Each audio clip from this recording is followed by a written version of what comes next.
baby.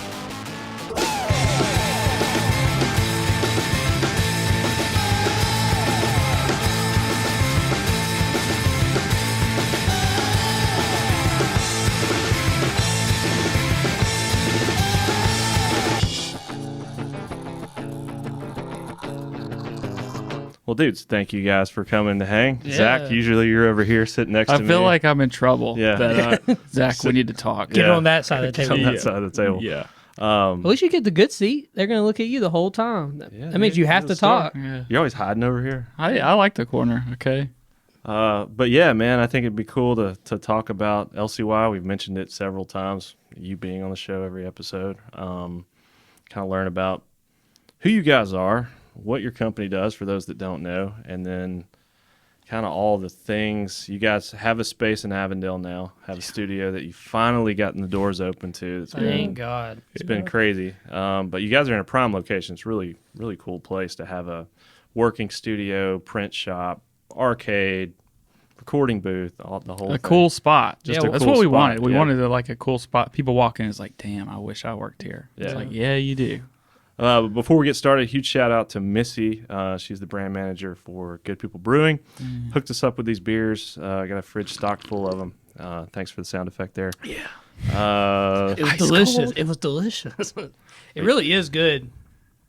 It really is good. It really is a good beer. Like, it's not like, it's like, we've been drinking Good People for like way longer. That's usually what I have on here. Yeah. So yeah. Like, we drink Good People probably more than, 2008? Well, legally brewed in 2008. Legally brewed. yeah. I don't really We've know been, the full we've story been there. legally drinking it for a long time. But yeah, no, she reached out and she's a fan of the show and said, hey, can I bring you guys? She brought us like 2 cases of beer, man. It was awesome. So, Yeah, like we're alcoholics. but it's now we're got- stocked up, so that's Yeah, cool. yeah. It's got a stretch. Appreciate We it. give it away every episode. Yeah, too. Lawn Chair You'd need some beers too. So if you ever want to bring Lawn Chair You, Zach loves beer. I'll reach out to her and see if we can hook that up. But yeah, man, the road getting to having the studio that you have in Avondale now, how did that begin? How did you guys find the spot and just walk us through? Well, it actually started where you grew up, Alex, Okay. at your parents' house. Oh, we're going way back. Yeah, We're let's going go from back. the beginning? Yeah, Okay. it's our episode. We can like get through like super quick though. Okay. But- Okay. Oh, we're taking it way back. All right, go Okay, ahead. yeah. How did So- you guys meet? How did y'all get to know each other? Well, I stole Zach from his friend and at a party, and then we hung out every single day, made YouTube videos, and then Zach had this. I was in the hardcore music scene when I was younger, like 16, 17, and that's like when we were like just starting our friendship. And Zach actually was printing T-shirts. He made these T-shirts for a band called Keep Your Guard, and there's a shirt that I wish we made. I wish we made the Billy Mays shirts. Because we did. Oh, we did the Persephone shirt. Yeah, they wouldn't print them because he like just died like Yeah. before, like a couple of weeks before he did it. But anyway, we did. We didn't even print the Persephone shirts. I had to order those too. You didn't make those. But anyway, he was making T-shirts and stuff, and then he was making his own brand. He was doing like Honest Fight, and then he did some Alabama hardcore shirts, and then Got a lot of shit for that. yeah, and then we get to a point where we're like, hey, let's me and you do like a company, and then we're just randomly throwing out names. Like we had, I can't remember any of them, but we had like, I think Redwood Saints was one that we really liked because of Persephone. I came up with that name for like a song, and he's like, ooh, Redwood Saints would be kind of like a dope name and That's stuff. a badass name. Yeah, The Redwood Saint. I'm going to start that back up. that would be cool. I mean, LCY just literally just makes whatever we want nowadays, but I mean, So LCY was one of those names that we threw out. Lawn Chair Youth. And that's just what stuck. Yeah. Did it start out just to be like a T-shirt? Yeah, printing pretty company? much. Yeah. And it kind of worked out because that's when I was like rapping because my band just broke up and I started rapping and making music. So for anyone that hears this and knows me as like a videographer, I'm actually a rapper first. And then I generally got into doing videos because I got tired of paying people to ruin my videos. And so I picked up my parents' really crappy camera, and then I went home and shot them. Zach would either edit them at the beginning, and then it got to a point where I got me a good computer. Luckily, Zach was a Mac guy, which made my whole life way easier, especially as a musician. So So pretty much we go from. You're really running through this. I'm telling you, because you want to get to the good stuff. No, it's good. It's good. But anyway, yeah, we started getting into your parents' basement, and we were putting in the first lawn chair, which is just like a little, a 2.5 inch chair, like I was like, yeah, I wanted it to be the size of like the polo horse, like on polo. But just a lawn chair. Yeah, just a lawn chair, and they sold really well. It Like really did. Yeah, it did. People really dug well. it. Yeah, we still see those shirts from time to time. Yeah, I saw one at the. I took photos at a skate park. Like there was like an event. At the dojo. He was at the dojo event. Somebody was wearing one of the old school he wore lawn the chairs. gray one, which is the one right before the white one, and like the first ones that we sold were the gray ones. Okay. It's like the first shirts that we ever printed under like LCY. This is like 2013. Now, is this on the press that you built? Yes. Okay. Yeah. The one we built in the basement. And actually, we found an old hard drive that has footage from that day of like It's at the Dad. studio now. That's what I just dropped off. Dad today. helping me build that press and then coating the screen. And the first screen that we printed on it was that shirt. Yeah. Sweet. It's crazy. Because like it really is like years in the making. Like I was telling him yesterday. I think same goes with you too. Whereas like being in like regular 9-to-5 jobs, some 9-to-5 jobs really do help you in later in your life. Like having some work experience really does help you in the grand scheme of things. Like for y'all both know how to do any TV hang up. You know how to do any AV, run cables. You don't have to really second guess that kind of stuff when it comes Sure. up. Yeah. Well, with that profession, you learn a lot more than just AV, Yeah. which is paid off to answer your question or to get into his question of opening the studio. A lot of the stuff that I learned secondhand at Holt, just through our coworkers, not necessarily AV stuff, really helped with the build-out process once we finally got in the studio. So you guys are in Avondale. You got the studio open. How did you guys find the building that you're currently in? And where are you located, just for those that don't know? We're on 5th Avenue South, down in Burnt, 3614 6th Avenue South. Not 5th, 6th Avenue. You said 5th. Mother F. But right next to like Brown Derby, I think. Brown Derby, yeah. Okay. Yeah. What was the question? How did you find this place? Completely on accident, actually. Yep. So maybe, ever since we started doing like music videos and stuff, kind of backtrack, we'd always talked about how cool it'd be to have our own studio. We were kids at the time. Like, there's no way. It's just a pipe dream.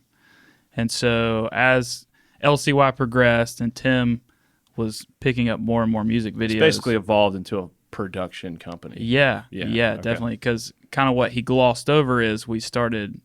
Tim's a rapper. Tim was having people film his music videos, and they were terrible. So we kind of took that over. And I was going to add something to that. Well, shut up. Go ahead.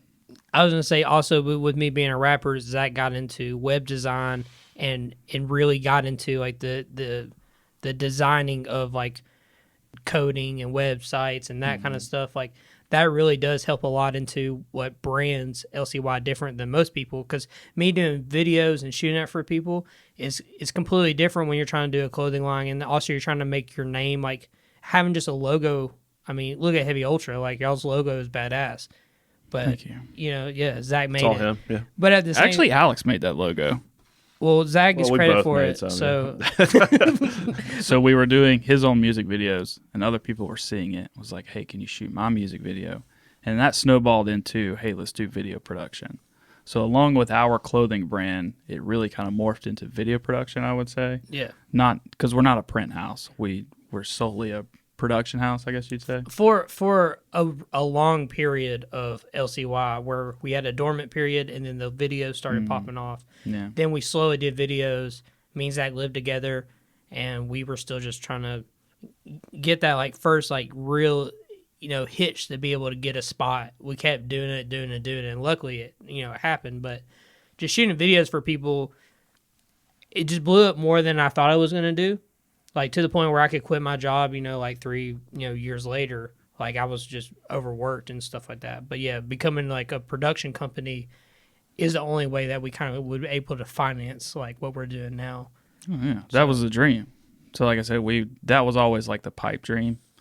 And so I'd say a couple of months before, I think he had, again, we glossed over this. After he had signed his management deal, Tim had come into some money, and then we were like picking up more and more video productions. And then I was like, hey, we need to we keep talking about it. We need to pull the trigger and let's find a location and do it. And so that's kind of what started of like, okay, we're actually serious about this. That's when we filed for our LLC, became an actual business. And for several months we looked for a place to move into, and none of them were quite right. We had started looking at what's called flex spaces, which essentially is just a huge warehouse that's divided up and then it's rented out to different businesses. Like an incubator space for new businesses. Yeah. Yeah. But what we ran into is the work that we do didn't coincide with other businesses that would also be in the facility. Sure, you're not just sitting at a desk all day. You actually need room to record and film and have backdrops and not smell weed. Yeah, we do. That too. Yeah, we deal with that a lot. Yeah, but it's a big one. So several months of going back and forth, touring locations, talking to realtors and all these people, and finally, even just driving around, we're like, okay, on Saturday we're going to spend 6 hours and just drive around. We went through Trustful, Birmingham, Homewood, Irondale, Avondale, First Avenue, everywhere, just looking at signs hanging on the wall or hanging outside of a building, calling the number, hey, is this available? And so none of that worked out. And finally, I reached out to a broker, just a real estate broker, and was like, hey, this is the work that we do. This is the space that I'm looking for. What can you find me? And he shot me back a couple of locations, one of which being the location we're in now. But he said, this one's kind of a fluke. He's like, if you look at it on Google Maps, it looks abandoned. He's like, I wouldn't really pursue it, but if you want me to call the guy, we can. And then he discussed his rates with me on how much it would cost him to do all the heavy lifting. I was like, I can call the guy. Thanks for showing me this stuff, but technically now I don't need you anymore. Yeah, I don't need a middleman. So I called him. I called the landlord and talked to him about it. He's like, yeah, it was an old poker bar. He's like, but it's gutted now. He's like, you know the name of what it was before? It was called Amvest. Amvest. Mm-hmm. Which is not a good name. Okay. Just to let you know. But we come to find out, after we moved in, a couple of the people who played poker there have since stopped by to see what the new building is. Come to find out, it was like a high-stakes poker bar with armed guards at the door. It's like $100,000 buy-in. These are Are you serious? Yeah, these are What? people business owners with tons of cash to spend. And everybody who's walked through the door and been like, oh, what is this place now? They all say the same line. Man, I lost a lot of money in this building. That's crazy. Yeah. Now they spend a lot of money in the building. Yeah. So, but okay, so let's get into how terrible the building looked. It was so it was abandoned, like I said. And even the realtor told me, he's like, hey, this used to be a poker bar. It's been vacant for years. But on the flip side, he gave us a lot of perks, a lot of incentives to take on that building and do the build out ourselves. Versus he gave us X amount of time with free rent, and he gave us extremely cheap rent, and then every year the rent only goes up a couple of dollars. For the spot that we're in Avondale, in the up and coming area, I know our rent is way cheaper than all the other buildings around us. 100%. Well, the building before you guys did all the work that you've done that we'll get into, and I want to preface by saying, interviewing you two guys, I kind of already know the story. Well, yeah, obviously she's literally about to show the video. Yeah. If you want, you can just play that video for like 30 seconds. Just skip to the middle of it and play it so people can kind of see what it looked like before we renovated it.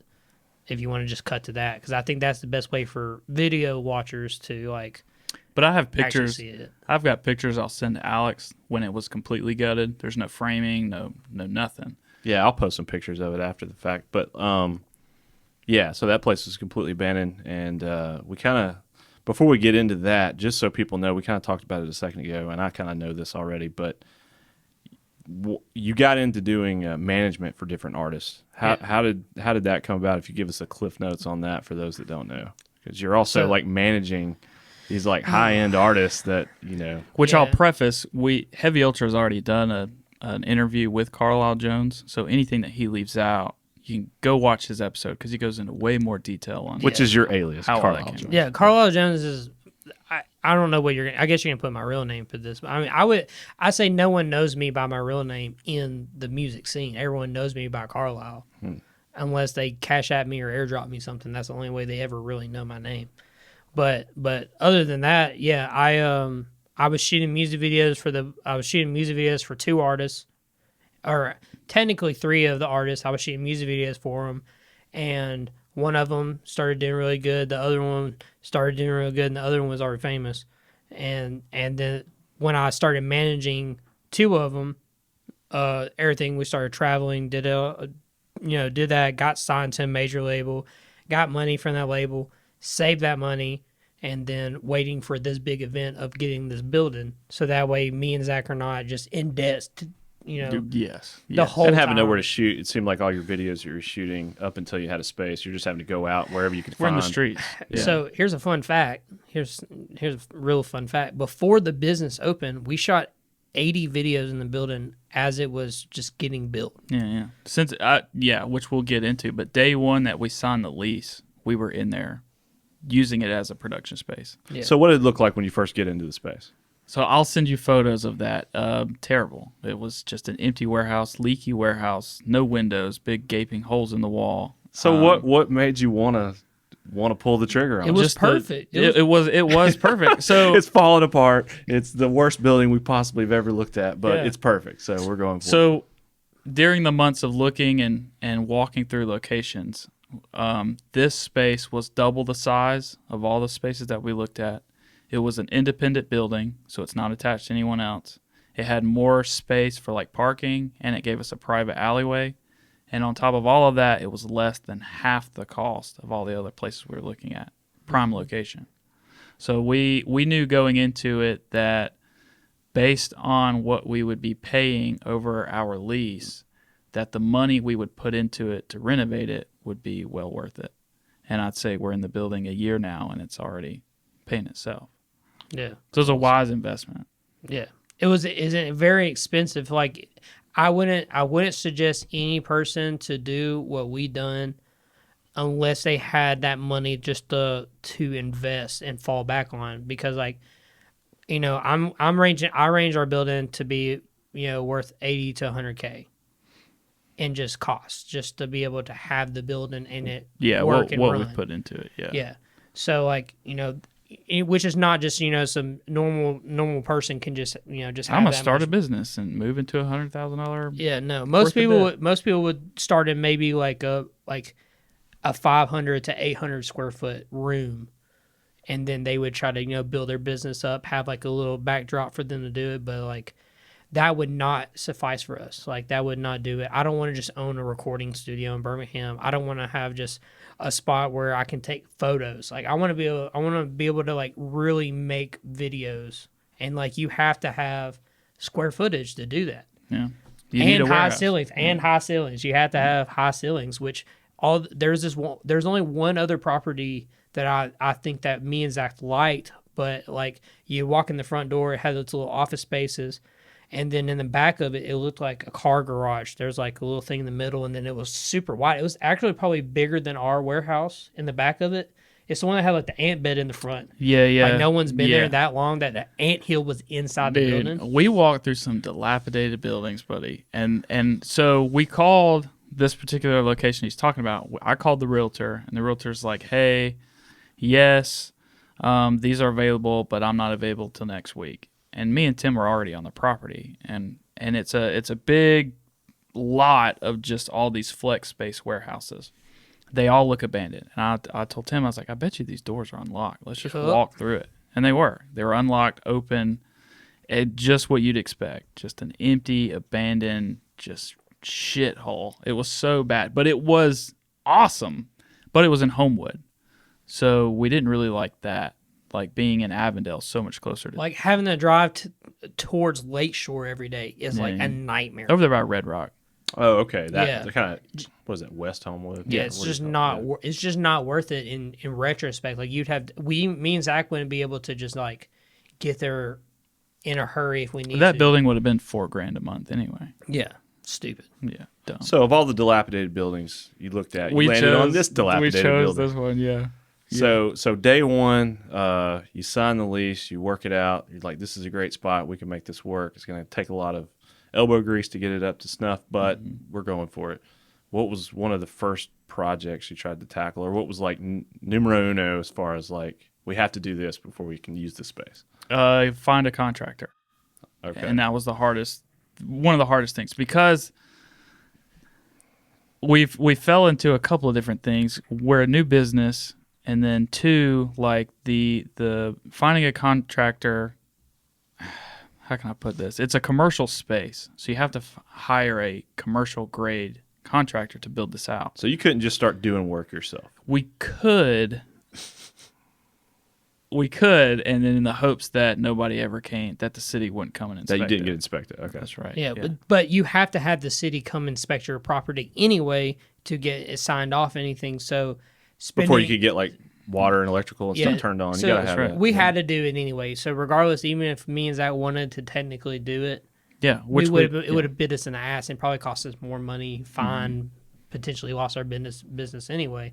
So that was the hardest part, because we had a big warehouse, but we wanted an open floor plan because we have a big production wall, and we really only need a room for our recording studio, and I only need a room for the print shop. So it's like we only have like 5 rooms in this place, and the rest is open. So when you go to hire a commercial contractor, there's no profit in it for them because they're only putting up 12 walls, where they're dealing with big multi-million-dollar contracts. So that was after we signed the lease. It was probably another 8 months before we locked in a contractor who would agree to do the work on the minimal building. work. Yeah, yeah. And it's during 2020, which we all know what happened in 2020. Yeah, that whole spiel. So that made it even harder. But so while we're trying to figure out a contractor, me and Zach did the first thing. There was these big old AC units that 100% the people that own the building never use. There's no way they use these. It was like a wall mounted window unit, but it was like an industrial size, like 8-foot by 12-foot unit that stuck on the side of the wall. So that was one of the first things I remember coming to help you do, is we unbolted those things and they ripped them out of the wall. They were like 2 tons each, just fell off the side of the We building. got so lucky because there's luckily in Birmingham there's guys called scrappers that just drive around their truck all day like looking for metal. Oh yeah, we and- set those out in the dumpster, and And the guy was like, that "Can I was we like, have "There's these?" no way that somebody would pick those up." They were gone and that they were day. gone that day. Yeah. That's crazy, man. So in that time of trying to lock in a contractor, me and Tim are just twiddling our thumbs of like, okay, what can we do in the building? That being one of them. Take out these AC units. There were spots where like windows used to be, and they were all busted out. So we knocked out all that, and then hired a guy to come in and do cinder block to block it all up. Just minimal things that we could do until we locked in a contractor. Yeah. All the while, we're doing video shoots and building our own sets just in this shitty warehouse. I'm pulling the van in, and we're running electrical off the solar off my van so that we can run lights during production. Yeah, we made probably like 10 grand off of just using car batteries or using like portable batteries to shoot videos. Like Because there was no electricity in the building. like one of my artists, Day that I managed, he literally we shot three or four videos in the studio of his before it was ever finished. Even up to his last one, you ain't got to ask. Like we didn't even paint the walls yet. Yeah.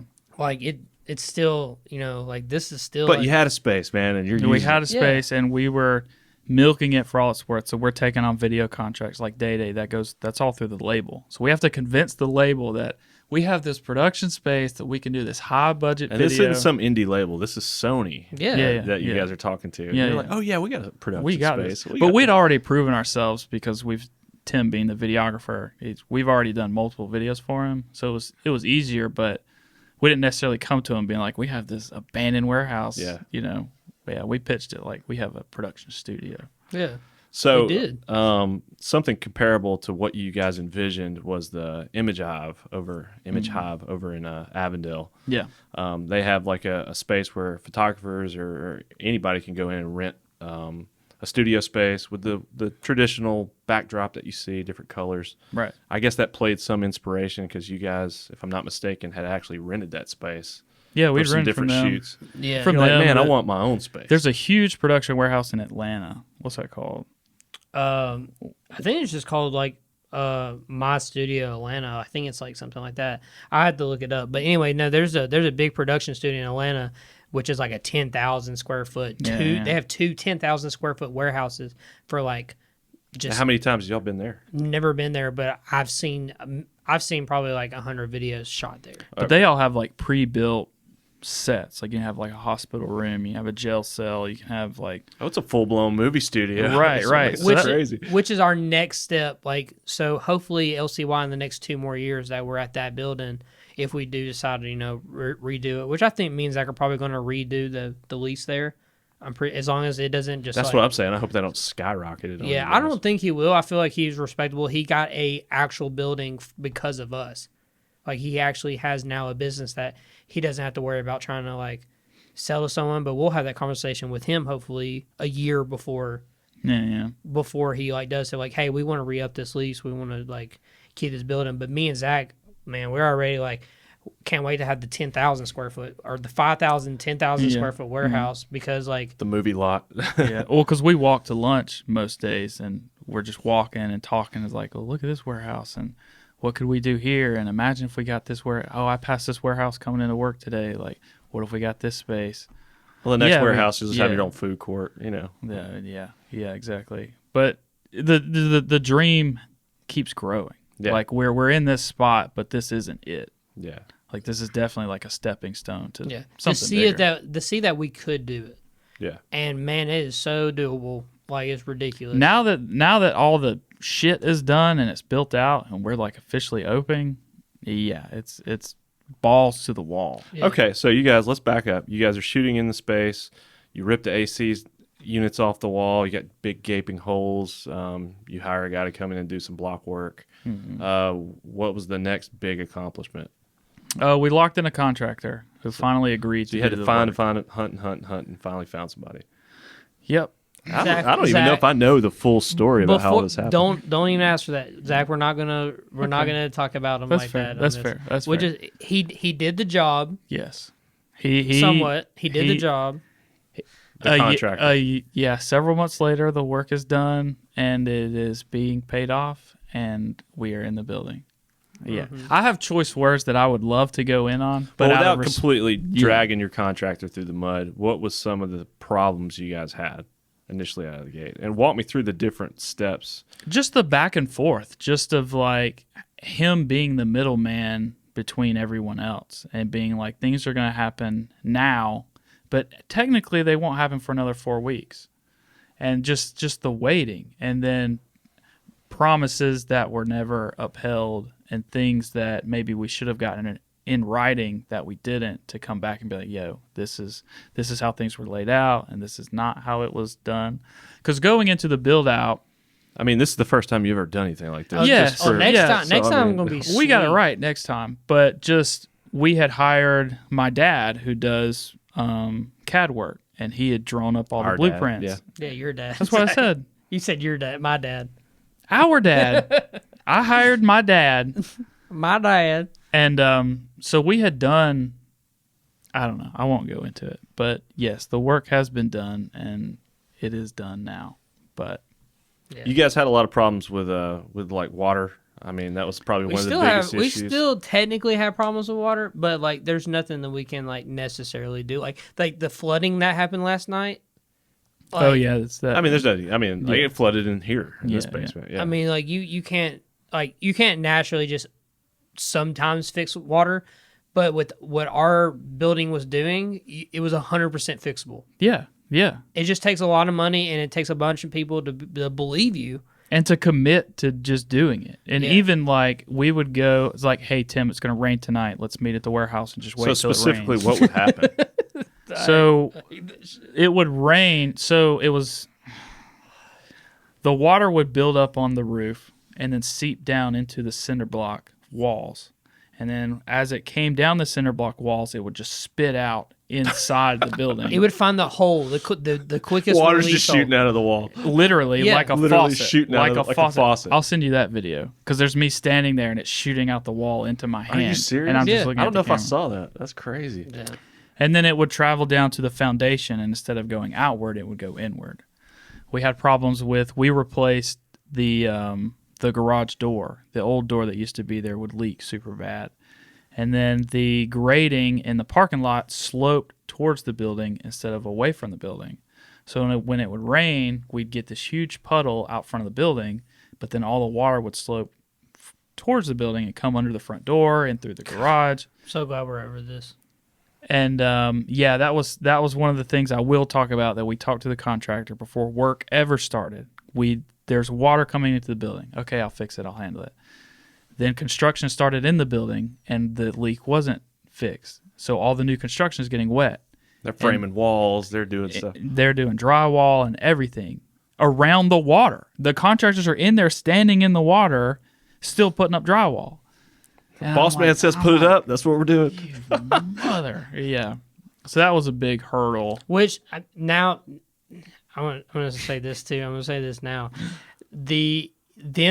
I'm glad that we didn't actually have the contractor do that, because that would have cost us way more money for them to fix, because we ended up getting most of our water problems fixed for free because it falls under the landlord. Which it always did, but where I talked about earlier, our contractor was kind of the middleman. So we would tell him our problems, and he would say, okay, I'll talk to the landlord and we'll get it handled. And it just never did. So when we finally went to the landlord, had him on FaceTime while we're walking in all this water, that's when he's like, what the fuck? He's like, yeah, I'll be out there this week and fixed it. And he did. And it was like... But it was the landlord's son who just took over the property. Oh, yeah, that's a whole nother story. Yeah, there was a landlord... Y'all were caught right in the middle of this transition. Well, Yeah. we had done this before. So Tim and I lived together in Pinson, and we signed a lease on a house. And we worked with this gentleman. And then right after we signed the lease, we got a letter in the mail saying, hey, actually, I'm no longer your landlord. I sold the company to this business. And then we had to pay our rent through that business. So the same thing happened here. We signed the lease with the gentleman, and then right after we signed and got in, he handed the company over to someone else. So we dealt with a lot of problems with the first landlord that were then all resolved when he handed the business over to somebody else. Crazy. So, Epic. yeah. He also called us today about the gravel. He said he came out and looked at it today.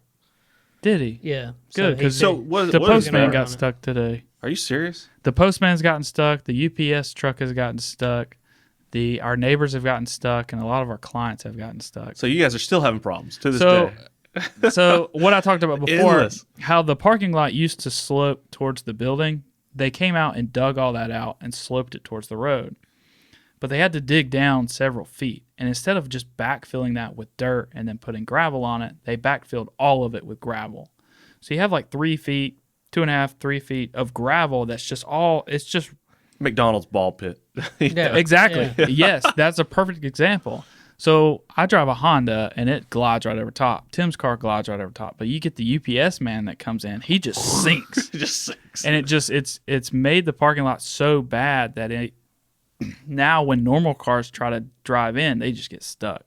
And so we've had to call the tow truck, be like, hey, we need you back out here today. We got another car stuck. Come pull them out. That's crazy. That's Yeah. right there in your parking lot. Yeah, Yeah. but we've talked to the landlord, and apparently he came by today. He's going to fix it. We left it looking terrible so that he knows. Because we used to just go out there and kind of shovel the rocks back in because we know we have people coming the next day. Yeah. So I was like, no, we're just leave it like this. I'm going to send some pictures in the morning. I sent him the pictures. He called me and he's like, okay, yeah, that's terrible. Because it's like you literally have like 3 feet of rocks in the air and then it just goes We're to tired big trenches. U. Yeah, trenches, yeah.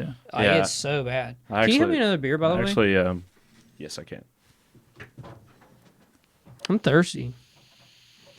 Talking about all this problems.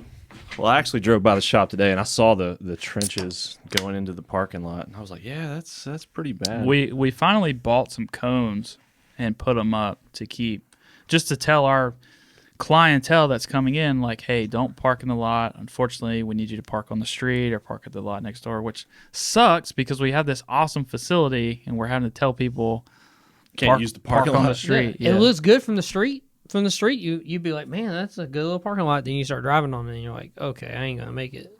Yeah. Like we had a guy literally a centimeter from the curb. A guy got stuck a centimeter from the road curb. Was this the Mustang? Yeah, this is when Lil JoJo got stuck.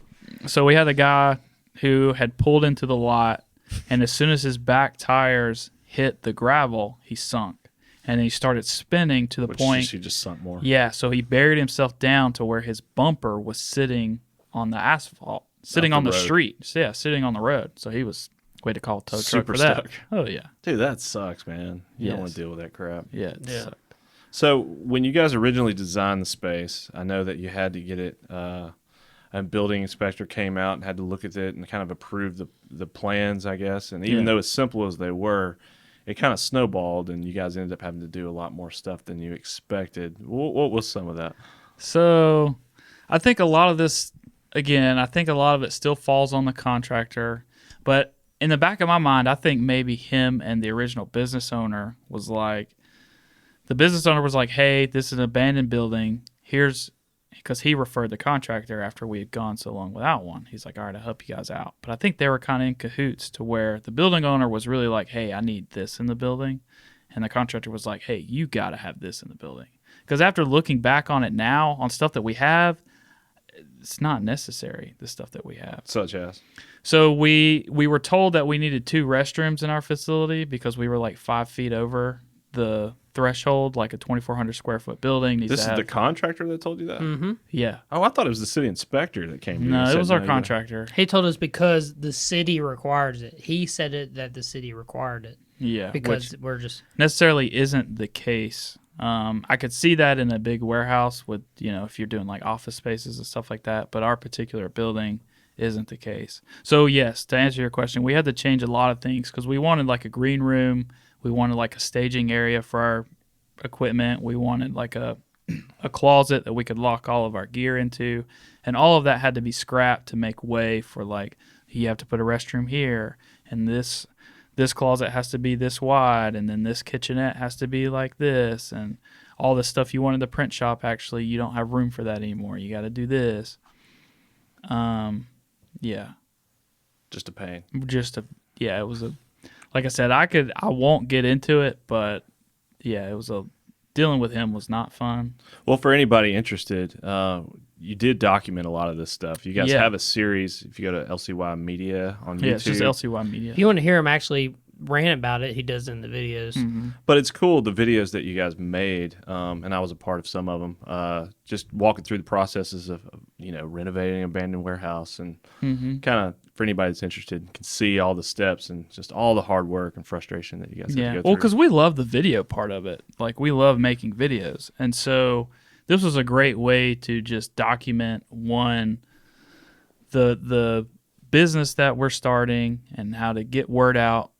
And then 2, to make cool videos of like, hey, this is cool. But also a way for me to freaking rant and just lay it out. Which makes a video so much better.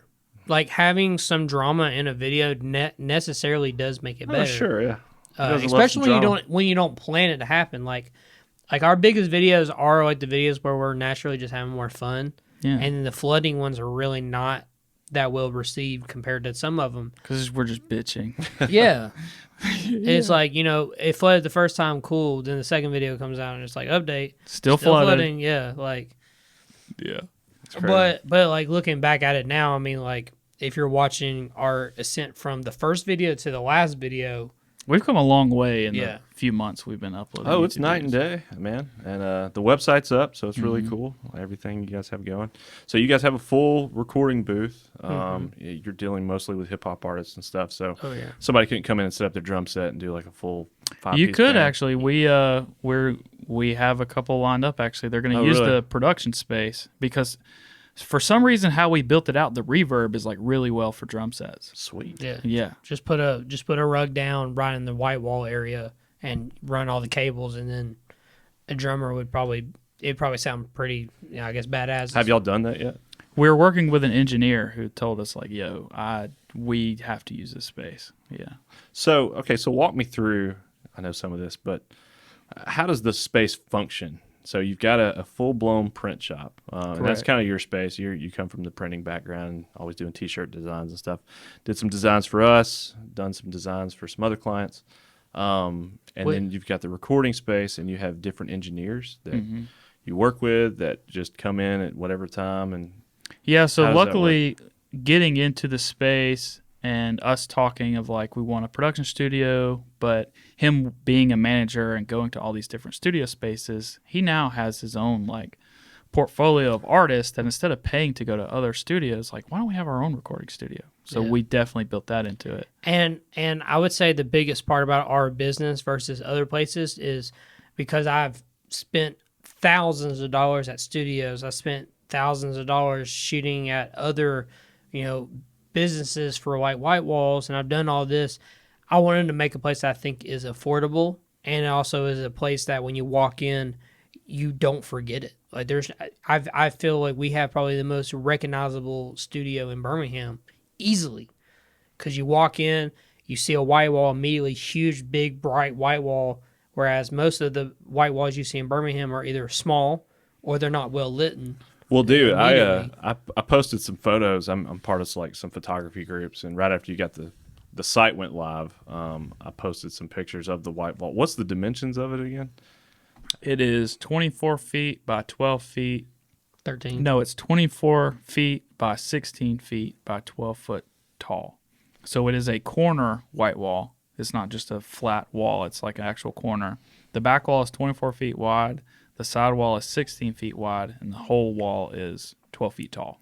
Well, I took some pictures that had the actual dimensions and just shared them to some of those groups. I was like, hey, new studio in town, if you guys need a place to shoot. And pretty much all the reaction was like, that's the biggest white wall I've ever seen. Like, it's humongous. Yeah, because it's exactly what we needed. Yeah, because with 8 foot, you're going to see, like, you're automatically going to see it the whole time if you do any wide shot. But I will give credit Like the to edges and stuff. Yeah, so a lot of the studios that we've rented from are more photo based. Sure. It works great for if you're doing photography and backdrops and stuff like that because you don't need a huge wall.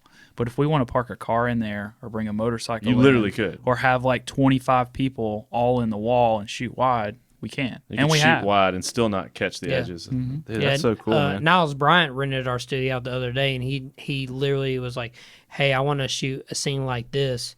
And I was like, yeah, it's so super possible. So, like, and he did it. The dude came in, I think he had like 18 people with him, and he's in the front of 18 people, rapping, doing everything like that, and shots look immaculate. Like, And what's cool, I've seen some of the videos you guys have posted lately. I'll do so much. You can light it differently, so it's white wall, but it's like I've seen videos where it's like a purple background, green background, Yeah. and that's all in the lighting. and it's kind of you're not really in the hip hop space like I am, but like live performances. Shut up, dude. Not you, him. Oh yeah, you loser. But anyway, like you, if you want to do like a live performance, there's like probably like 20 people right now that are doing live performances, and all of them are doing either like they pull up in one spot, people will come there, they shoot it, but they either do it outdoors or they're a big company that has like full-blown production teams. They have multi-cameras, kind of like how y'all, where y'all can just switch cameras at any moment and then the video's done immediately like that. Whereas ours is completely different. I hate copying people. That's like I mean, I get inspired by people and like, oh, I want to do a shot that's similar to that. But like when I was like, oh, I'm gonna do a live performance, I was like, let's just put the mic, and then it's super professional. If you walk in to see, you have this big old dome light right above you, right over the mic, so the person is clear. The light's not super exposed, and then the whole background is 15 feet away so that you can really have all the color hit it, and it's just like super, the hue is just super exactly what you want with RGB. So I kind of formed it, plus also I do handshakes. I'm not just on a steady cam. It's not a camera on a tripod. It's like actually going with the music, like the camera shakes and everything like that, and that's why people keep loving it. That's why people keep hitting me up. Like I posted one yesterday that I shot, and in one day I booked like 10 lives. Well, you said you got like 15 or 20 booked Yeah, for like tomorrow. tomorrow. And I was like, yeah, Tomorrow's a busy day. hey, I'm doing it this day from this time to this time. Pull up, pay me the fee for it, and then you shoot your video. I turn around, plug it in my computer. I have a pre-made template, color it, get it, cut it, export it, give it to you within 10 to 15 minutes Dang. for $150 or So it's like a whatever single price I am shot, doing now. like just quick one-off video. Yeah, but it's entertaining because like it has the shakes in it, like what a music video would have. Yeah. It's not like, hey, let me put this on a tripod and then have another camera and then try to cut them because that's automatically going to take you, Oh, yeah. So 30 no, minutes. you're cutting out the editing. Yeah. Yeah, but you're also getting a more engaging video for the song. So to me, But that seems to be popular. People are doing that. Oh yeah, I've shot 53 in 53. Last month. Oh, my gosh. Yeah, 1 month Yeah. alone. That's crazy, man. You guys are definitely staying busy. That's awesome. Mm-hmm. So tell me about the print shop. We had the Yellowhammer guys in here the last episode and kind of geeked out on like screen printing and stuff, and that's right up your alley. That's what you do. And how did you guys? I mean, obviously you started out building your own print shop in Dad's basement. Yeah. You've evolved since then. Very much so. Yeah. What was the process of getting your print shop up and running? So that was always a key part of our business was the LCY merch and the video production. And so when we did the studio space, that was definitely like, we have to have a print shop. And if we're going to do a print shop, we have to do it way better than we were doing it when I was in the garage. And that was kind of like my ultimatum was like, if we're going to do it, we have to do it right. And if we're putting all this money into the building, then we have to spend a chunk of that money to get a professional print shop. And we did. So we found just a mom and pop shop who had done screen printing for years, and they had retired, and they were just selling all their stuff for an incredibly low rate, like a steal. Yeah. So we went and bought it and brought it back to the warehouse. Where was it? Was it here in Alabama? No, it was in North Carolina. North Carolina. Yeah, Okay. we rented a budget truck and drove it all the way up there. Yeah, took a box truck up there and got it. It was this whole studio, like his whole print shop. Anything you could imagine that goes into a print shop, heat press, screen print shop, screens, ink, flash dryer, conveyor dryer, emulsion, like squeeze, like all this stuff. The washout bins, and all Everything, that literally. stuff, yeah. That only people like Zach would geek over. Be like, yo, this is the best. Yes. Like, yeah. Okay. So because he so to preface, I had priced up everything what it would cost had we bought it new or secondhand from other people, and then altogether buying it from this couple in North Carolina, we saved over $10,000 just by buying it from them. Versus had we just pieced it out new or used. So we got a steal on this place. Did you just find them on Craigslist or something? Or Facebook Marketplace. Facebook Marketplace. There you Yeah. go. Yeah. After searching for months, because I was constantly texting Tim links of like to get his approval of like, hey, do you think this is a good price?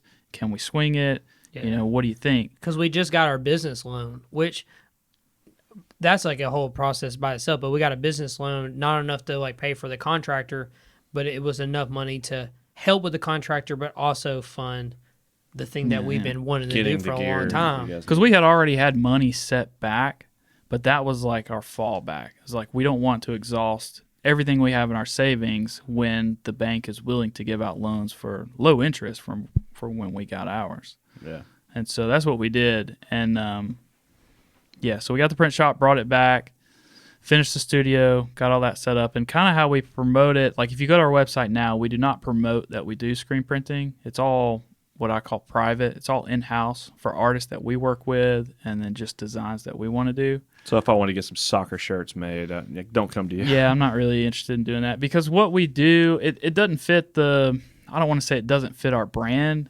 but really like we're in it to like, we have artists that come into our facility wanting a video, and then they get inspired to get in the recording studio, and then they get inspired to do merchandise. Like I want that to be first priority. I don't want to be like, oh, you want some cool hoodies made? Well, I got to make some for Bob's hot dogs. I'll get back to you in 2 weeks. Well, because like our artists immediately, if they're going to spend their money on clothes, they're going to do two things. They're either going to sell it to their friends and family, or they're going to give it away to their friends and family. Like most artists are not just like super established enough to just go out there and start selling $25 shirts or something. To like that. make like a brand out of it or Yeah. whatever. Yeah, which is perfect because they'll be like, "Ooh, damn, these shirts are really nice. Where did you get them from?" And they're like, "Oh, most likely they're gonna be like Carlisle made them or something like that." Yeah, Just because Lawn Chair is still trying to brand ourselves a little bit more into doing that, but the most of the time they come is because I get them in the building.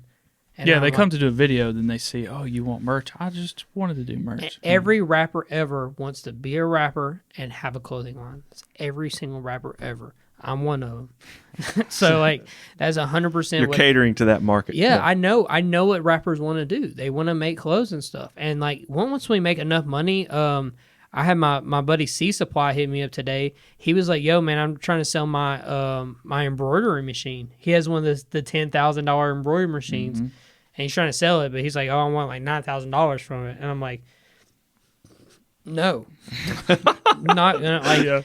No. If we just had $10,000, means that I might jump on it. But at the same time, like until like clothing starts popping off, because everything else is doing good. The music videos in the studio, they're like, well, that's your bread and butter. Yeah, Yeah. So doing the clothing and stuff. That's because cool, you got to but- get an artist who comes in and is serious about it. Everybody says, "Oh, I want a T-shirt," and then you give them a quote, and then they just kind of fall off. It's like, okay, like find somebody who's really serious about it and like actually wants to pursue it, and then we'll knock that out. Yeah. Which we have. I hope this probably comes out before then, but like we're gonna be at Birmingham's punk rock flea market on the 17th of October. Yeah. Like we're gonna have a booth there where we're gonna be selling a bunch of our new merch that we just printed in house. But as we're there, I'm still gonna make it as an opportunity to market our studio. Like we'll have cards, be like, hey, if you ever know anyone that knows to do recording, or you're ever looking to print your own stuff or take photos or anything like that, boom, here's a card. Like there's gonna be people that are gonna ask about it. Like, well, I think that's cool. Like a whole nother, apart from the whole music side of it, just having a big open studio. Like when I shared some stuff in the groups that I'm connected with, a lot of them are, have backgrounds in wedding photography or professional photography and other facets. And they were like, oh, this space is awesome. I want to come here and shoot some marketing photos, or, I want to do a session here for whatever else. I think that's a whole nother which we're open avenue, to. which is really cool. Yeah, we market all that on our website, and so the production studio is open and the recording studio is open for any and all talent. Like we're in hip hop and we do music videos, but we built this space for people to come in and use and rent the space. it's a business first. Business first, yeah. But we have our things that people want to come there for mainly. Yeah. Mostly the arcade that you guys have built in the front. Yeah, we got a pretty badass Dude, arcade. it's awesome, the man. vending machine. That's what people come for. The vending machine. We have the best vending machine. That's in the Birmingham. best investment we have ever made. Like this, the studio is a great investment, but if anybody out there wants to be an entrepreneur and get into like how to make money and buy a vending machine and then find somewhere to put it, because that thing is so profitable. People love snacks, man. Snacks ain't going out of style. Yes. Especially when they smoke. Oh yeah. It's Yeah. bad. People Where get- did y'all find the vending machine? Like, how did that? It's like an old school. That's all, Like, Yeah, so clunk button so I vending had machine. just $1,500 that I had to invest, and I was like, I found one on Craigslist, and the machine's from 1997, so Yeah, it's a little bit so older, it's- yeah. but it's prime it's build, awesome. Pristine. Yeah. Dude. like it does dollars. That's what it does. It does dollar bills, Yeah. and so It does dollars. It does. So, Sage's dad actually owns a vending machine company in Montgomery. And so he has the perfect attachments for his truck to pick up a vending machine and stuff. So I call him. He comes down because he's in Birmingham working. We go over to... Sage is your girlfriend, for and, those that don't know. yeah, and then also, and my baby mama. Baby Congrats. mama. But anyway, thank you. But he has the perfect stuff to pick up a vending machine, and he knows all about them. So, like, it's just way easier to kind of like... He taught you guys how to program. Oh, and all definitely. I'm like, Yeah. hey man, look at this one. Also on Facebook Marketplace, I found my vending machine. So that's Shout out two for Facebook. two, 2 for 2. But like, that's the I go there and meet him. I was like, ooh, that looks great. Gave him the money. Gave me a lock and key for it. Brought it to the studio. Same day, me and Zach are like, let's go to Sam's Club. We get a Sam's Club membership, which you have now too. So the whole McKown family and us share at the Sam's Club, and then we stock it up. And then, I mean, every week we make almost $100. I'd say it's like every week we're going to Sam's to restock it. Yeah, It's correct because I'm telling company. You have people who come in for video and they bring their entourage, and it's just I told Tim, I was like, it's like a domino effect. Like they all look at the machines like, oh, that's cool, but it only takes one person to buy a bag of Cheetos, and then everybody's on. Ooh, I gotta have those Cheetos. You'll $35 in a night. That's just boom, boom, boom, boom. Tomorrow when I'm doing these live performances, we restocked yesterday. It'll be empty tomorrow. Yeah. I'm gonna get in the vending machine game, man. Yeah, but no, I wouldn't say get in the vending machine game. I would say get in the vending. If you're going to buy a vending machine, you need to find a business that's similar to like ours. that would be the way to make it profitable. But that's also a little scary because like the good thing about us having a vending machine is it's my vending machine. We control it. Yeah. Yes, I don't have to worry about coming in next week and like it's broken, like and you have to fix it out of your own pocket to make it work, like. And then plus you have to give a percentage. No, we make literally all the money from it. It's cool because we with it being a private studio and you have to be there for certain, like if you're there for a video, like that's how you get in. It's not like at a shopping mall or anything. Sure. So we can gauge like what people gravitate towards. And cater so, to that. Yeah. Yes, and absolutely. And some artists are like, ooh, this artist is coming today. We're going to make $15 to $30 on the vending machine based off just one group of people coming in. And those people already know to bring their dollars and change. Their dollars. You got to have the before dollars. they come. They're like, oh, I don't have to go to the gas station and buy stuff. I can literally just go to the studio. Until we get a drink machine, then it's over. Ooh, buddy, when we get that. How hard are those to find? They're just expensive. They're like just like a regular soda machines are soda expensive. Machine. Yeah, they're expensive. They're Can like you find 15. them secondhand? You can, yeah, but they want thousands of dollars for them. Dang. Because drain machines are way more profitable than sack machines. Yeah, sure. Because Everybody wants to drink. You're going to come back for another soda more than you will come back for another honey bun. Yeah. Yeah. I see that. Because you eat one honey bun, it's like eating like 2 bananas. The first banana's good. See, Zach's laughing, but it's the same. You eat one banana, and you're like, "Oh, that banana." What kind of connection was that? It is. Okay, let me explain it then. For all the banana eaters, if you eat one banana, you eat the banana and be like, "Oh, that's really good." Then you start to eat the second banana, you'll get halfway and be like, "Man, this is just too much banana."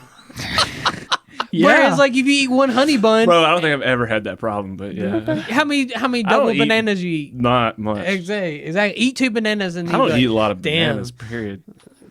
That's just a funny analogy. Yeah. It's because you don't eat bananas.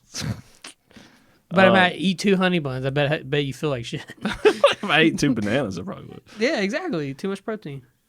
Moral of the story, a drink machine is way more profitable. Okay. 2 bananas, too many. Drink machines, more profitable. But it costs more because you have refrigeration.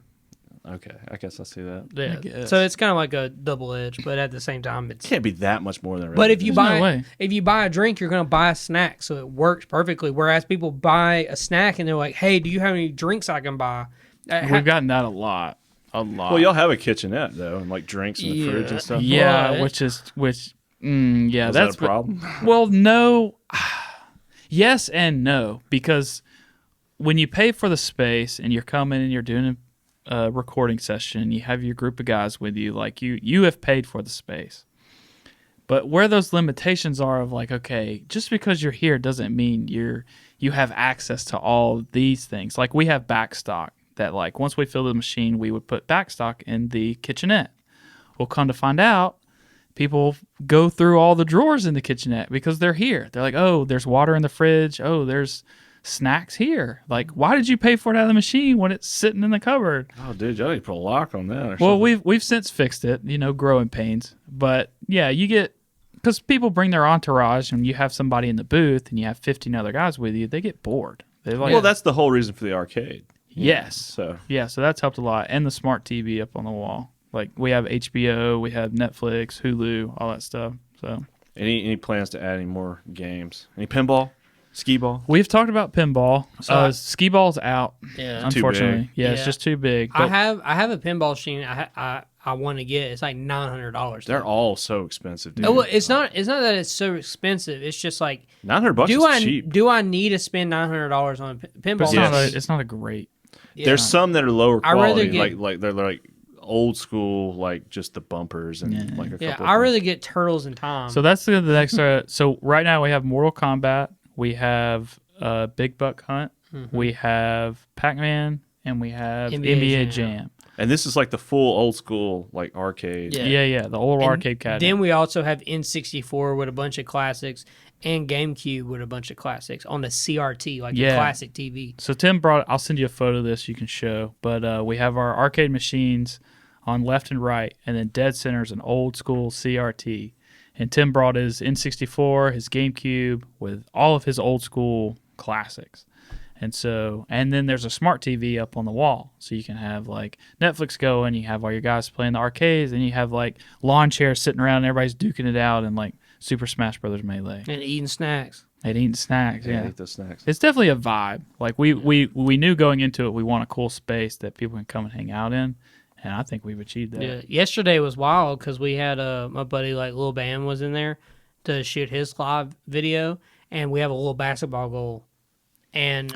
Oh, okay. Let's talk about this. So Tim brought in a. It was actually Kika. Kika brought it in. Shout out Kika, because that is a moneymaker. Kika brought in a little basketball hoop that you hang on like your door at like home. Yeah. Like a little mini basketball hoop. And Tim, I'll let you explain. Tim makes some money off that basketball goal. So, in the rap community, it's called being green, which means that you look like you're easy to take money from.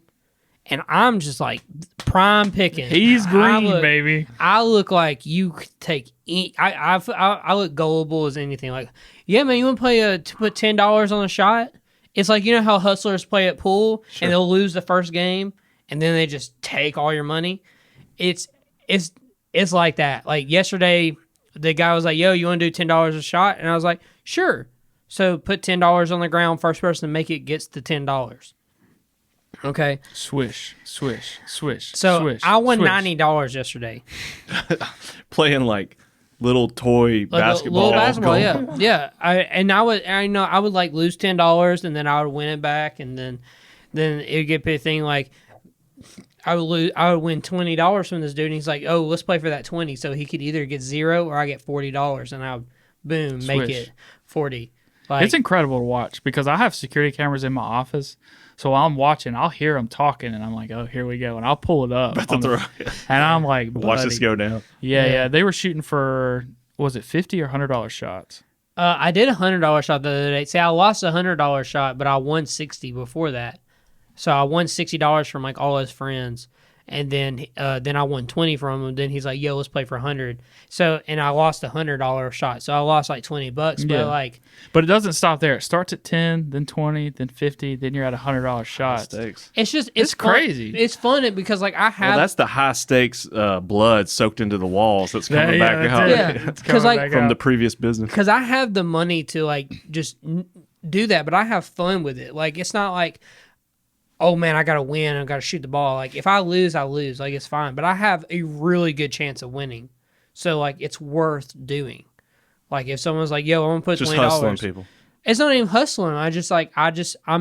Well, he's never the one who provokes it. They're always like, "Yo, you want to put money on this shot?" And he's like, "Well, yeah." Yeah. I never like, "Hey man, let's play for money." Like, cause then that like, then they would be mad. Sure.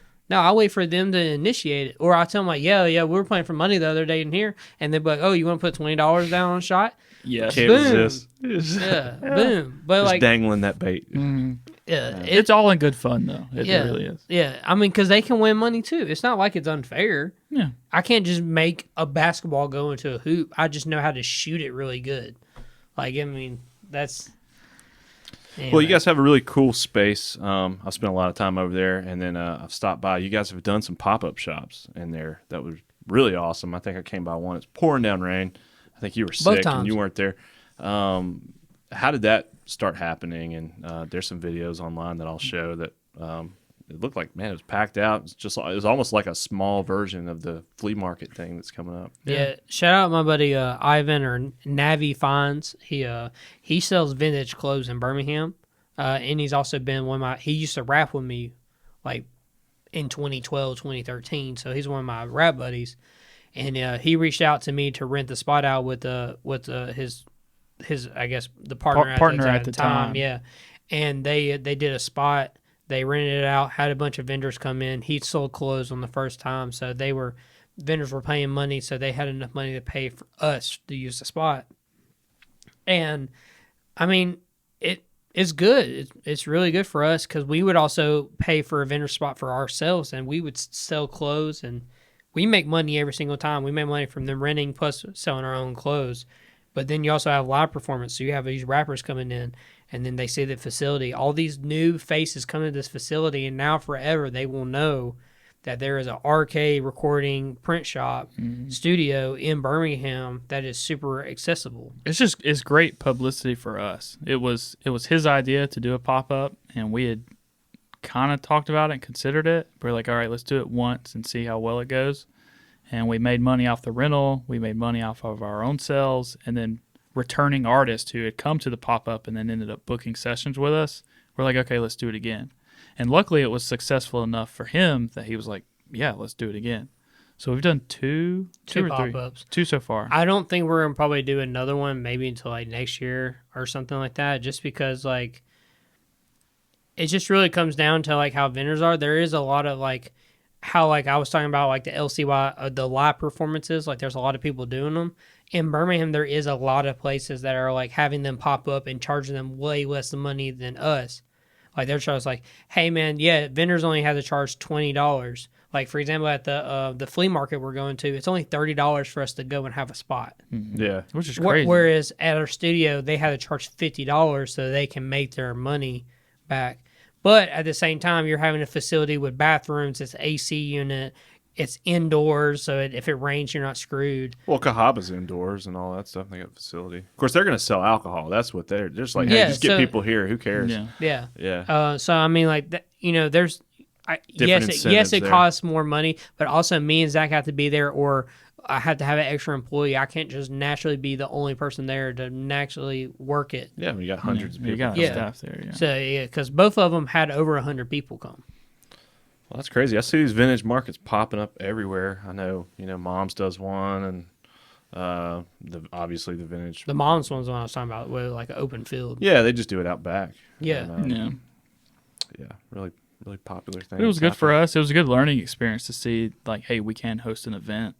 So that's what I was saying. Are you guys thinking about doing any other types of events? I'm sure we will. Yeah. Because, I mean, you just open that big warehouse door, especially if the weather's good. And people can be inside and outside. Yeah. Show movies on the wall. You could have bands play. I mean, sky's the limit. We've gotten to the point where like we really don't want to do concerts there just because there's so much liability. Yeah. I was telling Zach the only way we could ever do live shows there is if we build a stage like in the alleyway, or we either build a stage in the garage. Like the garage opening, and then people are in the gravel. They're not actually coming into the building. Yeah, because we just have, for our space, it works great. But when you open it up, I guess a band is a great example. It's like there's too much liability for something to go wrong with all of our stuff to get torn up. Yeah, all of our facets of stuff that we're doing. They got a lot of expensive gear in there. Yeah, that too. It's like we'd have to have several staff on board, like keeping an eye on things. Like, not to say like Birmingham's bad or people are just in there trying to steal stuff or break things, but stuff does happen. But I think pop-up show wise, like having vendors in there and selling stuff, a little more tame. I think we're gonna probably have like a big pop-up, but I think it's gonna be next year. I think we want to at least get like at least a half a year, quarter year. We couldn't do it in October anyway. We're so slammed this month that we couldn't fit it in. I was about to say, how busy are you like guys? Probably spring, like maybe like spring break would probably be like a cool time to do a pop-up, like when everyone's back off school, like have like a one-day pop-up. We know plenty of vendors that would love to be on there, and if we're doing it ourselves, then we probably won't make as much money like from like renting the space out like we would, but just that general exposure, man, it's like hard to do, like just generally. I was telling me and Zach have been also talking about doing this because like lawn chairs getting so more established and bigger. I want to do the first annual concert. I want to do a Lawn Chair Youth Fest or LCY Fest. Like I've been. Oh my gosh, you guys have big aspirations. I want to do a fest. Like I think the first one I want to do is just rent out Iron City because you can rent out Iron City. This is the first I'm hearing of this. We have not talked about this. Yes, we have. No, we have not. Oh, okay. Well, you're gonna hear it here first. But yeah. Oh no, okay. I Yeah. take that back. Not Sloss. We talked about Firehouse. Yeah. We wanted to do it originally. Okay, we need to Iron City Firehouse. We need to roll. Completely Okay, we need to different roll this back, because you lost me. So over the years, LCY with the artists that we work with, and then even artists that we manage, like we have our like LCY branded artists, like hip hop artists here in Birmingham who are on the come up, who need that spotlight of like just like a performance, like get them out on stage in front of people. So I know where you're going with this now. Yes, we have talked about putting on an event at a location, but it being like LCY, like Birmingham-based artists that we've worked with, who's like on the come up. But we sponsor that and put it on to kind of showcase all of these different artists. So not like another Secret Stages festival. No. Yeah, nothing. No, I was no, like, no. dude, okay, No, that's nothing. freaking crazy. Unless it gets to a point. No, we could do it. Unless it gets to a point How where hard it is is it? like that. I mean, Lyrical Lemonade did it in 3 years. Now, True. what is that? Lyrical Lemonade is... That's what people consider us of Birmingham. They consider us like the Lyrical Lemonade of Birmingham, in a sense. So there's a videographer... Oh, I'll let you tell the story. So You're Lyrical Lemonade, hit close Cole to home. Bennett is the genius in Chicago. He started shooting music videos. One of his artists, the first artist that blew up, was named Famous Dex. Give me one too, I'm out. But Famous Dex blew up, and then it helped him establish. And he was. I'll take that one actually. That's great. Yep, it's a great beer. Take that one. Give me the try. Watch it. I'm gonna be the one that likes it. But he shot for a famous person, and then that famous person, another person came. I wouldn't say he's famous, but like he shot videos that were so good at the time, and all the artists were popping off that it just kept just getting bigger and bigger and bigger. And then he holds a festival, and the first festival is way smaller but he brings out like one big artist, and it goes good. Then his company grew 5 times in the sense of doing his first festival, and then grew bigger and bigger and bigger. And then all the artists that he originally shot, they're all big and famous now. And then he holds a festival with all the big and famous artists that he started shooting with. And that's how, now granted, no, he has a way, I feel like he just had such a better ascent as a director. And that, it's probably way easier. You don't naturally get a director that just shoots every person that becomes famous. Like, that's just not how directing works. Like, I'm over here shooting 200 videos a year, and he shoots 20, 25 a year. But they're all huge. Yeah, but every time they do numbers, people want to hit him up. Labels are paying him to shoot these videos at high budget and blah, blah, blah. But anyway, he started doing festivals, and his first festival wasn't even that big. He just rented out like a building, and then he had Lil Uzi Vert come, which people that know who Lil Uzi Vert is, he's a huge artist. But at the time, he was not a big artist. It paid him $3,000 for a show, which Zach doesn't even know this. But imagine paying Lil Uzi $3,000 to perform. He's like $100,000 artist now. Like, paying him to come was just, icing on the cake for you to want to come and do it. So you guys think you have the next $100,000 artist in your back pocket? Well, we think we have a good showcase of Birmingham artists who, put their mind behind it. Could be huge. Yeah. Just the artists that we deal with day to day coming into the studio, or just artists that we've dealt with over the years. We think that we could put on a good, I call it a showcase. Yeah. Put on a good enough show that we sponsor and we pay for to have artists, put their name out there, get them out there. Yeah. Now, is there anybody else in town doing something similar to what you guys are doing? I don't know, because we do so much. We do so many different I don't things. think so. Video wise, yes. Video wise, there are videographers in Birmingham that are making way more money than I am. But I mean, as far as like a studio space. Oh, it's a studio space? Like the space that you guys have built. That's what I'm saying. Like, based on just everything that we do. There is one, but they're not like getting their brand out. There was one building that was before our building that had everything we had called Raw House right on the west side. Oh yeah, we didn't even know that existed though. Yeah, because he's my buddy now. Twan's my buddy. Everything like that. I was using his spot to shoot because we didn't have it yet. And he has all this. He even has like he's turned it into a bar. Like they own. His dad bought all of this property like 18 years ago. Turned it into a bar. Oh no, he owns like two 10,000 square foot businesses just right there in West, and he's trying to make it into like a district. And it like, Dang, and I'm watching awesome. it. I'm watching it come from the come up. So this dude's trying to make a bunch of money, trying to build all this property.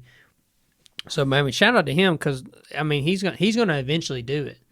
But he also piggybacks with me, and he's just like, man, I'm proud of y'all. Y'all actually did it. Like but we have 5 times less of a space, so like we were able to like really dial in.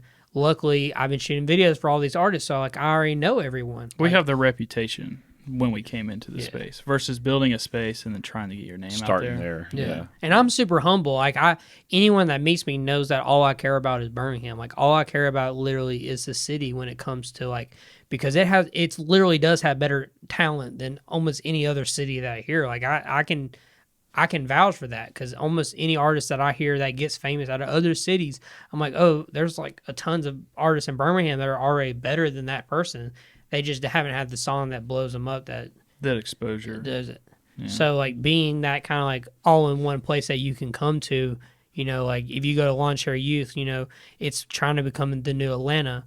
You go to Atlanta, you get a studio session. In that studio session, you might see 5 famous rappers in just one spot working. That's how they all connect into music. Whereas Lawn Chair Youth, the dude out there playing N64, GoldenEye, is one of the biggest rappers in Birmingham, and you just booked a session like an hour after his. Mm-hmm. And he's like, "Yo, dude, you're here? Yo, I've been trying to get you on a song. You want to come in here and do a song real quick?" Boom, and then that can just happen just naturally. It's all about making connections and stuff. Yeah. So. Networking is the only way you get big, especially in Birmingham. In Birmingham, you literally, it doesn't matter what you do, you will never be anyone if you don't network. It's 100% how it's going to happen. So, do you guys feel that the studio is complete now? All the blood, sweat, and tears you guys have put into it? Not even close. What else is on the radar? Anything you want to share that you guys have planned that you want to do? Dude, the checklist is endless. There's always something to do. There's always something bigger and better to do. Like right now, so the production wall is done, but we're wanting to build a big light cloud, and we're wanting to do all these different colored RGB lights hanging from the wall so that you can light. Can't wait. Just all kinds of stuff, man. Like, and then the alleyway is another big thing. We want to turn the alleyway into like this patio / basketball / smoker's pit, just like a chill. So you could school people and make money. Oh yeah, he wants a real basketball goal. You would call it the green court. The green court, yeah. So yeah, there's a lot of things that we want to do, but right now, kind of business is just getting in the way. Yeah. Well, you're up and running and you're making money, so that's good. Yeah. If people want to find you or book a session or use the studio space or the white wall to come in and do some photography or whatever, what's the best place? Online for sure. Go to LCYmedia.com. All of our info is there. You can see our production space. You can see our recording studio. It's got notes in it on stuff that we offer, our hourly rate. You can book and do everything online. And then if you have any questions, there's a contact page. It's linked directly to me. So I'll get back to you in a few hours, and if you have any questions or anything. And you also can purchase our new merch, too, if you want to buy a hoodie, shirt, or Heavy Ultra merch actually is on there, too. Yeah, thank you for doing that. So that's our only outlet for affiliated for TV. merch. If you wanted to get the little drinky guy shirt, I don't know what you called it. The drinky guy. I don't know what it's called. Little moonshine. Yeah, I think it's that's a what we call it. moonshine bottle. Yeah. We're going to make some new shirts, man. It's going to be fun. It's going to be cool. We got some rad designs. Thanks to you. I'm not a graphic designer, so appreciate you shooting the designs to me. Yeah. Well, so Tim had mentioned we have the punk rock flea market. Yeah. The Punk. The Proc Rocks flea market we're going to be at. We have a booth. LCY Media will be there kind of promoting our stuff, our merch designs. But Heavy Ultra will also be there with new Heavy Ultra merch and stuff like that too. Sweet. Shout Yeah. out T-shirts. So I'm printing all that this week. Yeah, we just literally got the biggest order of shirts we've ever got. Shirts and hoodies. Yeah. God, it's so much. It's so much. But So when are you gonna start like a Twitch account, man? I see like people that like Twitch is the new rage. It'd be so rad to have It like is, these it like is, but I just need the setup to do it. I need like it's a lot more goes into it than than just this set. I mean, I've learned so much just building this. yeah. Little, So imagine this, but then you need to pipe it into a live stream. yeah, It's a lot that goes into it. but it'd be so rad, I man. know it would. Yeah, I've been talking about it for years. Because that's like your biggest. I know you're a big Twitch fan. That's the most Yes. that you just I would watch love people to for 8 finally hours. get on Twitch. Yeah, because it's a great it's a great way to pass time. Like if I'm cleaning the press or coding screens or burning screens, I have the TV on and I'm just watching Twitch streams. Watch somebody sell video games in Washington Yeah. or something. Yeah, shout out DS Koopa. He's great. He owns a video game store in Seattle. And But you guys have so much going on. You know, like the content is endless. I think. So, 24-hour LCY streams. Let's dude. go. I know, dude. It'd be cool. Yeah. No, just life around the shop. I think it'd be rad. Just a different perspective because we can sit here and talk about it, and then I can showcase stuff on vlogs and stuff. But live, like it's real, like unedited, unfiltered. Yeah. Like you're there, and you can see what some of the stuff that we deal with day to day. So is it just you two guys, or is there? Do you guys have employees, or how does that work? Yeah, well, it's always been me and Tim since the very beginning, and I really want to harp on that because from the very beginning, it has always been us. We've always had friends who are like, "Oh, this is cool, this is neat," but like nobody was. I don't want to say like not driven, but nobody like had the vision that we had and stuff that we talked about when we were like first became friends. Tim talked about we became friends because we were making YouTube videos. Like he made YouTube videos, I made YouTube videos. it's relatable. But all of our other friends kind of fell off and did their own things. But we were always like, this is like when we get on something and we both agree on something and we're both passionate about it, like that doesn't just go away. It's not like, oh, we'll come back to it in 2 years. It's like, no, let's harp it out and make it work, which I think is why we're such great. I mean, we're great friends and great business partners in the same respect. But when we finally opened the facility, when we got into the recording studio, we definitely knew that we needed like engineers to run sessions and somebody that we could, somebody reliable who's also passionate about it and wants to do it. And Which is nearly impossible in our climate. Because again, it comes back to people always want to talk about, oh yeah, that's cool, that's rad. But when it actually comes time to putting in the work and doing it, they all flake, they all fall off. Like nobody's for real. Except for our buddy Maestro. Yeah, shout out Maestro. So he actually, I think he had seen what we were posting online and he had reached out and was like, hey, I do some producing, I make my own beats, but I really want to learn, like, I really want to get to the next level. I want to like be professional about it. Like, This dude came the next day. yeah, what can you offer me? And we're like, we'll come through and we'll talk to you. We'll show you the space. And He just cold call you guys. He didn't. yeah, know. he showed Yeah. up. He showed up the next day. We showed it. The studio wasn't even built. It was just framing. No carpet, no drop ceiling. Like it was raw. And we told him like, hey, like this is our vision. This is what we're doing. Like if you're serious about it and you want to show up and put in the work, like this will be something. And he's been there.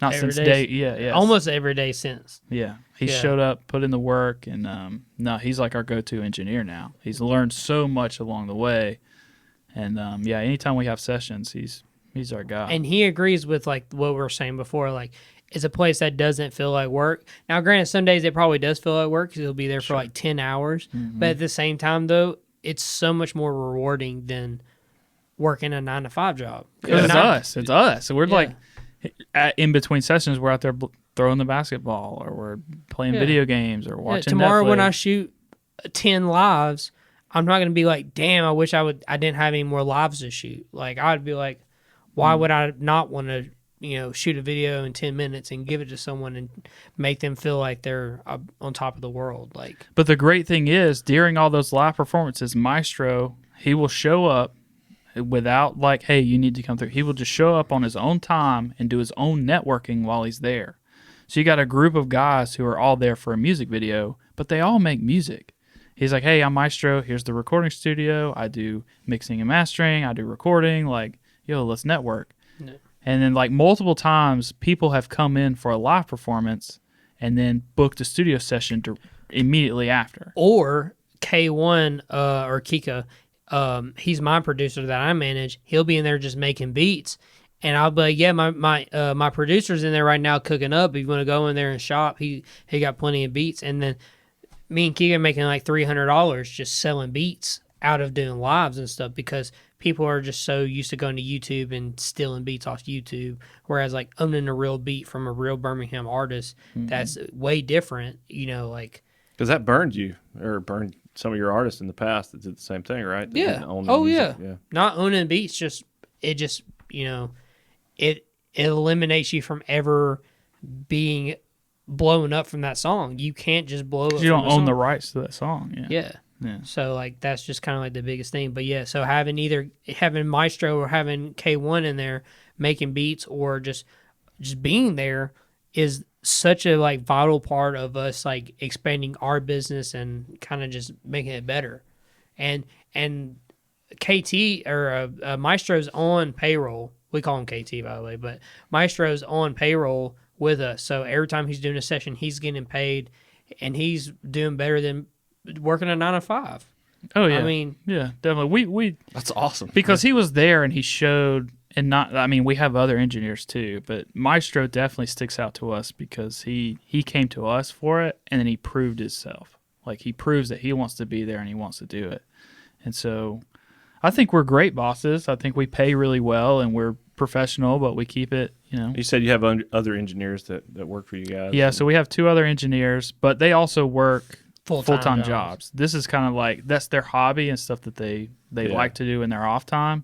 But for Maestro, this is his full gig. This is what he does. We would like to have another full-time engineer that's not looking at that. It's not like going through jobs or doing stuff like that. We would like to have another person that's like Maestro, but like, man, it's hard. I mean, it's hard because no one takes it serious. Like I don't know why they take work being an engineer at a studio as like it's like something not serious. Like Maestro went from making like I would say first like 2 weeks he was there, he made probably like $400-$500, and then the next month he's making like $2,000. Mm-hmm. Like. Just but having fun, and all he does is get better. You don't just get worse as you're a videographer. You don't technically get worse as a videographer or a photographer. Like you, well, hopefully not. Yeah. yeah, like you don't naturally just get worse at something. You would hopefully get better or learn from it. Like, oh, next show I need to do something like that. It's the same thing with mixing and mastering. Like he's hearing his imperfections as he's doing it, and then even with different artists coming in, every single time you have someone that's coming in like, oh, I make this type of music. He's like, oh, I recorded someone that did that type of music, so I know exactly what I need to do. It's a great opportunity too, because I don't know if we touched on it. We have all these different artists coming in for videos and live performances, and some pretty like staples of Birmingham, like big time artists that Maestro may have never had the chance to work with, but this guy just so happens to be in the booth, and it's a great opportunity for both of us to not only get to work with this artist, but then have Maestro work with him and have them be in our studio. It's just great. It's great business. Yeah. And I mean, it just all comes down to like building our brand, and the best way to build our brand is to have everyone on our team be professional from start to finish every single time, and then show what our business really does. Because I mean, like I've been to a million studios, and most studios, the owner of the studio is like, hey, I take your money, here's the engineer, and then you record. Like there's no like there's no relationship. Yeah, there's no relationship. Like I have one of the biggest artists in Birmingham who books our studio all the time, and all he does is text me like, hey, is there any openings in the studio? He texts me. He's not texting the engineer. He's texting the boss of the building. I was like, yeah, I'll be down there today to let you in. I'll stay there with you. If you need anything, let me know, or let Zach know, and then we take care of them. It's not like, because we're there every day. I call it workaholics or not, but we are both at the building for over 12 hours a day. They are doing something because we love it. Like this is it's better than sitting our in our baby. house doing nothing. Like if I'm at my house just sitting there, most of the light I'm sitting there doing nothing or watching the show or staring at my phone or something like that. Whereas like if I'm at the studio, I'm more Being entitled productive. to I'm man. more entitled to work on something or work on something then have a break and work on something and have a break. Whereas like if I'm at the house, I'm at my house. Just I a wanna, break I all wanna, the time. I want to lounge all and chill, like, and then I force myself to stay up late to get some work done. Whereas like, I don't know, I was at the studio the other night and I was just working on videos, and then someone hit us up to do a video a little late, or someone booked a session, and then I'm already at work. I can go ahead Till and like do it. 3 o'clock in the morning. And we're Yeah. like, God dang it. Dude. Yep. Ready for bed. But yeah, but no, Sweet. it's coming together. So if you want to work at LCY, just sometimes randomly DM. Sometimes it works. To be passionate and don't fucking flake. Piece of shit. Well, I know you guys are staying busy. Obviously, Tim's like checked out already. He's No, I'm not checked out. That guy's trying to book the studio. So, Yeah. Zach, you take over real quick. Yeah. Well, dude, thank you guys for coming to hang. Zach, I see you almost every day, so I'm just treating this like you're a normal guest or whatever. Yeah. But it's cool, man. I learned some things that I didn't know. I mean, I've kind of seen all the steps and all the headaches and stuff you guys are going through to get your space, and I'm super proud of you guys. I mean, it's awesome. And Appreciate it. I Been a don't know. learning curve for sure. 2022 is going to be such a bigger opportunity for us because like we really get to like dial into what a year at LCY is going to be like. Whereas like now we've been open for only like 4 months. Yeah. At So full we're Going capacity. on, Yeah, yeah, right, full capacity. Not I would, and in the first 2 months I wouldn't even say at full capacity. Like every month we change as a company inside. Like you see something new. Like when me and Zach get back to the studio, we're adding something in immediately as soon as we get in the door that came tonight. in the mail today. Yeah. Like we're gonna have a flower wall where you can take pictures with like a grassy background. Because you got to have that. Yeah, it's just like little touches here and Where are there. you putting that? Where's that going to go? Is it inside or outside? It's in the It's it's in inside. the lawn area. the lawn area. So our arcade, again, you have to. You got it. It's one of those things, and I'll put some pictures up. Yeah, but I'll it's send you like, photos. But like your little hangout lounge area, you're truly sticking to the lawn chair theme. Oh, you've for got sure. you've got AstroTurf. Or Well, no, it's not this is AstroTurf, but it's glorified. It's like it's the cheap shag green carpet not. grass. This thing. ain't cheap, buddy. This This ain't is, definitely ain't cheap. it looks like grass out in like Homewood, Vestavia, like super nice, like, and we paid for it too, buddy. Yeah. It's fake grass, but it looks like real grass. But that's just in your arcade area Yeah, we built out with this- lawn chairs lawn and chairs. everything. Oh yeah, yeah. It's just like you build on your theme. Like you want to make an experience for a person who comes in and be like, oh, I'm going to go to Lawn Chair Youth today. And then you walk in and you see actual lawn chairs and you see grass and you see like a chill, area just to kind of do that. Like you're going to like, oh man, these guys like actually care about like what their brand is. Like, It's cool, Alex. It's just cool too. I mean, I think it's unique. You Yeah. don't see that anywhere else. I think it's rad. You could just have like a clean cut Apple influenced lounge like every other place, or you could have like well, just like grass and lawn just like chairs. Saturn or Mom's Basement, like they play into their theme. Yeah. and I feel like we're playing into fitting that ours. aesthetic. Yeah. That's cool. Yeah. It's rad. It's cool. Chill out. What are you doing Friday? Oh, I'm going to LCY.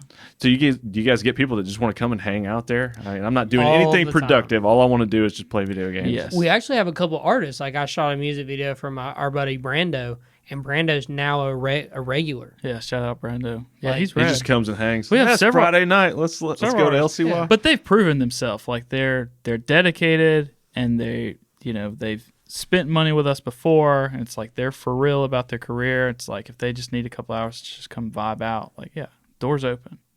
Yeah, sweet. Well, dudes, wish you all the best going forward. We'll get you guys back on the next big thing you guys do. Next year. I'm sure it's an ever evolving project. So, don't work too hard. Yeah, appreciate it. Thanks.